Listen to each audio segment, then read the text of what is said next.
শান্ত পবিত্র এক বিকেল বাগেরহাটের ঐতিহাসিক হজরত খানজাহান আলী রহমতুল্লাহ এর মাজার প্রাঙ্গণে তখন স্বাভাবিক দিনের মানুষের আনাগোনা, কিন্তু হঠাৎই ঘটে যায় এমন এক ঘটনা যা মুহূর্তেই স্তব্ধ করে দেয় উপস্থিত সবাইকে আর পরে নাড়িয়ে দেয় পুরো দেশকে।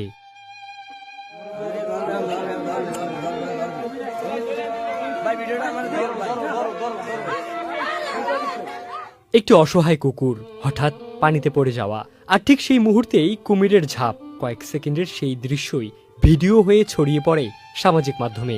শুরু হয় আবেগ, অভিযোগ আর বিতর্কের ঝড়। বাগেরহাটের ঐতিহ্যবাহী হজরত খানজাহান আলী রহমতুল্লাহ এর মাজার সংলগ্ন দিঘিতে কুমিরের মুখে একটি কুকুর ধরা পড়ার ঘটনায় দেশজুড়ে তৈরি হয়েছে ব্যাপক আলোচনা ও বিতর্ক। গেল বুধবার 8 এপ্রিল বিকেলে ঘটে যাওয়া এই ঘটনার একটি ভিডিও সামাজিক যোগাযোগ মাধ্যমে ছড়িয়ে পড়লে নানা ধরনের দাবি ওঠে। অনেকেই অভিযোগ করেন কুকুরটির পা বেঁধে ইচ্ছাকৃত